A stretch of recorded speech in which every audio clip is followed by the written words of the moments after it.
बिस्मिल्लाहिर्रहमानिर्रहीम व्यूअर्स, मैं हूं रज़ा बुखारी और आप देख रहे हैं बुखारी स्पीक्स यूट्यूब चैनल। तो व्यूअर्स, आज की मेरी वीडियो जो है जी, आपकी पुरज़ोर फरमाइश पर आप लोग सब बार बार मुझे कमेंट कर रहे थे कि सर FIA की अगली किस्त, FIA की अगली किस्त। तो देखिए, FIA में आपके लिए मैं बहुत सी वीडियो बना के चैनल पर रखी हुई हैं। तो उसमें ये है कि मोस्ट प्रोबेबली मार्च अप्रैल में इसकी वैकेंसीज़ आएंगी, मार्च अप्रैल में वैकेंसीज़ आएंगी और इनके लिए आप तैयारी जारी रखिए। आप लोग ऐड देख के या ऐड आने पर ही तैयारी मत शुरू करें, आप इसकी तैयारी करते रहा करें। तो इससे पहले कि मैं मौजू की तरफ आऊँ, चैनल को प्लीज़ सब्सक्राइब कर लीजिएगा, बेल का आइकन दबा के ऑल पे क्लिक कर दीजिएगा ताकि आपका और मेरा राब्ता उस्तवार रहे और इसी तरह से आपके लिए मैं वीडियोज़ लाता रहूँ और आप इनसे फ़ायदा उठाते रहें। आते हैं मौजू की तरफ जी। तो मोस्ट कॉमन क्वेश्चंस आप लोगों का कि जी ASI की असिस्टेंट सब इंस्पेक्टर FIA की तालीम कितनी है सर, ये बता दें प्लीज़, कंफर्म कर दें। मैं FA किया हुआ, मैंने FSC की हुई है, क्या मैं कर सकता हूँ, मैंने ICS किया हुआ वगैरह वगैरह। तो देखिए, ASI FIA जो है, इसकी तालीम जो पिछले लास्ट ईयर तक थी वो तो FA FSC और इक्वलेंट थी, ये बात जहन में रख लें। उसके साथ साथ अगर अब ऐड आती है उसमें कोई वो इन्हांस करते हैं, तालीम को ज़्यादा करते हैं, BA रखते हैं, BSc रखते हैं, ग्रेजुएशन रखते हैं, तो फिर ये अलग से बात है, वो ऐड आने पे ही डिफ़ाइन होगा। इस तरह से आप लोग, लेकिन उसके साथ साथ मेरे आपको मशवरा ये है कि आप तैयारी जारी रखें। जितनी आप तैयारी जारी रखेंगे उसी तरह से अगर ऐड आती है तो आप उसमें अपीयर हो जाएं, यानी आप एक दिन भी मिस ना करें और उसके साथ साथ अपनी तैयारी जारी रखें। जो भी आपके पास बुक्स अवेलेबल हैं, अगर आप ऑनलाइन क्लासेस मुझसे लेना चाहते हैं मेरे पास आ जाओ, जैसे भी घर में तैयारी कर रहे हो, जो भी कर रहे हो, आप तैयारी जारी रखो। उसके बाद आपका सवाल होता है जी, क्या हम उसमें ASI भर्ती हो गए तो आगे हम कितनी तरक्की कर सकते हैं सर, हम कहाँ तक जा सकते हैं, क्या हम DG बन सकते हैं? एक बच्चे का ये सवाल था।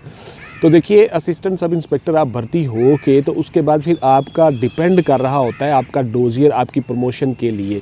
मिसाल के तौर पर आपका डोजियर बड़ा अच्छा है, आपका रिकॉर्ड बड़ा अच्छा है, एनुअल कॉन्फिडेंशियल रिपोर्ट्स ACR जिसको कहते हैं, वो आपकी अच्छी हैं, आपके ऑफिसर आपसे सेटिस्फाइड हैं और आपका काम अच्छा है, आप कोई इधर उधर का काम नहीं करते, आपको कोई शोकॉज नहीं मिला हुआ, आपकी कोई इंक्वायरी पेंडिंग नहीं है, आपको कोई सज़ाएँ नहीं मिली हुई, आपका डोजियर में रेड एंट्रीज़ कम से कम हैं, तो आप आसानी के साथ असिस्टेंट सब इंस्पेक्टर भर्ती होकर आप डिप्टी डायरेक्टर तक जा सकते हैं। ये आपकी सर्विस पे डिपेंड कर रहा होता है। उसके बाद सर्विस ड्यूरेशन होती है। मिसाल के तौर पर अगर आप थ्रू आउट सर्विस इसी तरह से अपने करियर में गुजारते हैं और आप 17 साल के या 18 साल के आप भर्ती हो जाते हैं तो आप 60 ईयर्स तक जाते हैं और आप बिल्कुल सीधी स्ट्रेट फॉरवर्ड सर्विस करते हैं, उसमें कोई आप लकूनास नहीं छोड़ते, कोई आप गलत काम नहीं करते, तो आप प्रमोट होते जाते हैं रूटीन में। और उसके बाद फिर वैकेंसीज़ पर भी डिपेंड कर रहा होता है कि कितनी वैकेंसीज़ वेकेंट हैं, कितनी वैकेंसीज़ खाली हैं। तो वैकेंसीज़ खाली हों और आपकी प्रमोशन होती रहती है, आप सब इंस्पेक्टर बन जाते हो, इंस्पेक्टर बन जाते हो और उसके बाद आप असिस्टेंट डायरेक्टर बन जाते हो। आपकी सर्विस पे डिपेंड कर रहा होता है। और जो बच्चे पहले ही शुरू में ही कुछ ना कुछ गलत काम करना शुरू कर देते हैं, उनकी इंक्वायरीज़ होती है, उनको शोकॉज मिलते हैं, उनकी ACRs ख़राब लिखी जाती हैं, एनुअल कॉन्फिडेंशियल रिपोर्ट्स, तो इस तरह से वो फिर बहुत कम तरक्की कर पाते हैं। मैक्सिमम सब इंस्पेक्टर बन जाएंगे, उसके बाद फिर वो फारिग कर दिए जाएंगे, रिटायर्ड हो जाएंगे, इंस्पेक्टर बन जाएंगे आखिरी उम्र में जाके। तो इस तरह करके आपके जो है जवाब आपके डिपेंड कर रहे होते हैं आपकी सर्विस पे। तो FIA में भर्ती होकर क्या हम आगे तालीम जारी रख सकते हैं? तो इसमें मैंने बहुत सी डिटेल से वीडियोस बनाई हुई हैं। बिल्कुल आप तालीम जारी रख सकते हैं, लेकिन प्राइवेटली अपने तौर पर आप उसमें रेगुलर यूनिवर्सिटीज़ में जाके तालीम हासिल नहीं कर सकते। तो क्या हम CSS कर सकते हैं जी? एक बच्चे का ये भी सवाल था, बल्कि 3 4 5 बच्चों का ये सवाल था। जी बिल्कुल आप कर सकते हैं जी, CSS कर सकते हैं आप असिस्टेंट सब इंस्पेक्टर FIA भर्ती हो के। और फिर एक बच्चे ने पूछा जी कि क्या सर हम ट्रेनिंग के दौरान ही, असिस्टेंट सब इंस्पेक्टर की ट्रेनिंग के दौरान ही हम CSS कर सकते हैं? बिल्कुल आप कर सकते हैं जी, इसमें कोई भाम वाली बात नहीं है। पब्लिक सर्विस कमीशन का एग्ज़ाम आप दे सकते हो, सेंट्रल सुपीरियर सर्विस का एग्ज़ाम आप दे सकते हो, इसमें कोई ऐसी बात नहीं है और ना ही कोई इसमें कोई चीज़ ढकी छुपी है, आप कर सकते हो जी। आपको महकमा बिल्कुल नहीं रोकता, आप डिपार्टमेंटल परमिशन सर्टिफिकेट लेके अप्लाई कर सकते हो और किसी भी एग्ज़ाम में अपीयर हो सकते हो। क्या हम FIA में असिस्टेंट सब इंस्पेक्टर भर्ती हो गए तो AD का इम्तहान दे सकते हैं? बिल्कुल जी आप दे सकते हैं इम्तहान, असिस्टेंट डायरेक्टर का बिल्कुल दे सकते हैं, इसमें कोई ऐसी शक वाली बात नहीं है। आपके लिए ये एग्ज़ाम है और आप दे सकते हो। अगर आप एलिजिबल हो, उस क्राइटेरिया पे पूरे आते हो, आपकी तालीम पूरी है, आप दे सकते हो जी एग्ज़ाम, इसमें कोई ऐसी बात नहीं है। बल्कि आपकी एज सिक्योर हो जाती है। आप जो गवर्नमेंट ऑफिशियल्स होते हैं उनके लिए एज रिलैक्सेशन भी नहीं होती है तो आप ये एग्ज़ाम बिल्कुल दे सकते हो। फिर एक बच्चे ने पूछा कि सर क्या हम 2 या 3 सीटों के लिए जब ये अप्लाई आएगी या जब हम अप्लाई करेंगे तो हम 2-3 सीटों पे अप्लाई कर सकते हैं, 3 पे कर सकते हैं? बिल्कुल जी, आप 1 से ज़्यादा सीट्स पे अप्लाई कर सकते हो। इसमें डिपार्टमेंट को कोई एतराज़ नहीं होता, आप इसमें अप्लाई कर सकते हो, इसमें कोई ऐसी बात नहीं है। अगर आपकी तालीम उतनी है, अगर आप क्राइटेरिया पे पूरे आ रहे हो तो आप बिल्कुल कर सकते हो जी।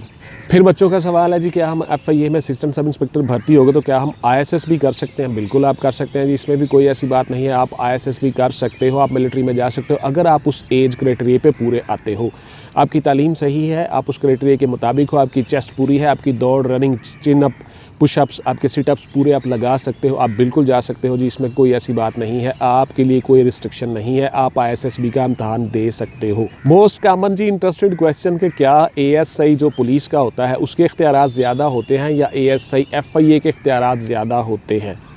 तो देखिए, दोनों के अपने अपने इख्तियारात हैं। असिस्टेंट सब इंस्पेक्टर पुलिस जो है उसको पुलिस के मतलब सारे के सारे इख्तियारात हासिल हैं।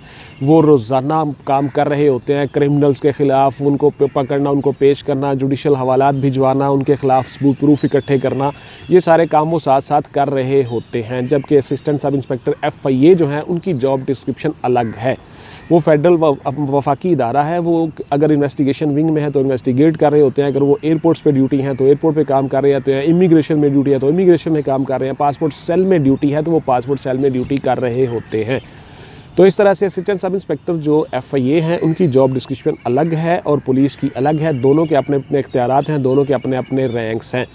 लेकिन जो आप बात पूछना चाह रहे हो वो यही है कि पुलिस का जो असिस्टेंट सब इंस्पेक्टर होता है उसको चूँकि बहुत ज़्यादा police rules, police order, CRPC, criminal procedure code, Pakistan penal code, local and special laws, ये सारे के सारे लॉज के तहत वो कार्रवाई करता है। जबकि FIA सिर्फ FIA act, cyber crime act, foreigner act और इसी तरह से FIA पासपोर्ट सेल, इमिग्रेशन, ये सारे के सारे काम कर रहे होते हैं। यानी इनका काम कुछ और नोयत का होता है, ये आम क्रिमिनल्स को नहीं पकड़ते।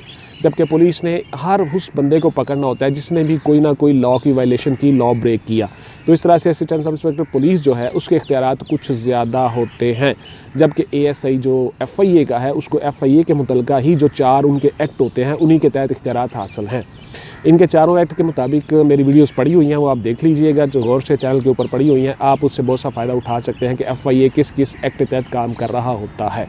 फिर आप लोगों का मोस्ट कॉमन क्वेश्चन आ जाता है जी, क्या FIA की जो पावर है सर, पावर इसकी कितनी है, हमें पावर बता दें जी, पावर कितनी है? तो इसकी पावर इतनी है कि मैं मजाक में कहता होता हूँ कि वो कोई ट्रक उठा सकता है। तो ये बात नहीं है पुत्र। पावर आप पता नहीं किस चीज़ की पावर इस्तेमाल कर रहे होते हो। आप आसानी के साथ बैठ के आराम से पढ़ा करो, अपनी किताबों को, अपनी तैयारी किया करो। पावर बहुत होती है पुत्र, यूनिफॉर्म जॉब होती है। आपने जो भी FIA rules, FIA act, FIA ordinance की खिलाफ वर्जी करेगा, जिन ऑर्डिनेंस रूल्स के तहत महकमा चल रहा होता है उनको वो पकड़ सकते हैं, उनके खिलाफ वो कार्रवाई कर सकते हैं, उनको पकड़ के कोर्ट में पेश कर सकते हैं। तो उनके इख्तियारात इस तरह से होते हैं।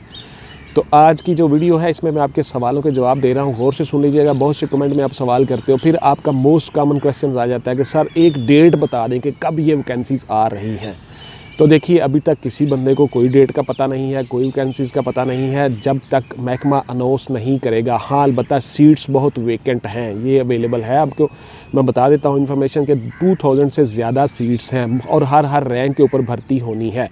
हर रैंक पे भर्ती के ऊपर सारा काम होना है। और इस तरह से आप अपनी तैयारी जारी रखें। जिस भी आप रैंक पे काम कर रहे हो या आप एक से ज़्यादा सीट्स पे भी अप्लाई कर सकते हो, तो आप अपनी तैयारी जारी रखो। बहुत सी सीटें आने वाली हैं, तो इस तरह से आप लोगों को जॉब मिल जाएगी इंशाल्लाह ताला। कोई ऐसा इसमें ढकी छुपी बात नहीं है, कोई ऐसा इबाहम नहीं है। कुछ बच्चों का सवाल था कि क्या हम होप सर्टिफिकेट पे अप्लाई कर सकते हैं? जी बिल्कुल, आप होप सर्टिफिकेट पे अप्लाई कर सकते हो, लेकिन वो आपका कंडीशनल होता है कि अगर आप उसमें 60% मार्क्स या जितने भी डिपार्टमेंट में किए हों डिफ़ाइन, वो अगर ना ले सके तो आपकी वो सीट ख़त्म हो जाएगी, आप उस पर वापस आ जाओगे, एलिजिबल नहीं रहोगे। दूसरी बात ये होती है कि होप सर्टिफिकेट उन बंदों का एक्सेप्ट किया जाता है जिन्होंने ऑलरेडी एग्ज़ाम दिया होता है और रिज़ल्ट अवेटेड होते हैं।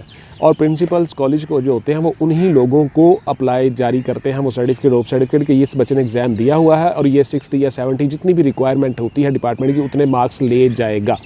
तो इस तरह से आप अप्लाई कर सकते हो जी, बिल्कुल इसमें कोई ऐसी ढकी छुपी बात नहीं है। तो आप मेरी स्टोरी भी देख लीजिएगा, स्टोरी भी आ रही है मेरी, और उसके बाद फिर आपने Bukhari tech and style channel के ऊपर भी मेरी वीडियोस आज आ रही हैं। बहुत सी व्यूज़ आप किस तरह हासिल कर सकते हैं वो भी देख लीजिएगा। इंशाल्लाह ताला आपको चैनल ग्रो करने का पता चल जाएगा। मिलते हैं जी अगली किसी वीडियो में। टिल देन टेक केयर, अल्लाह हाफिज़ एंड गुड बाय। पाकिस्तान जिंदाबाद।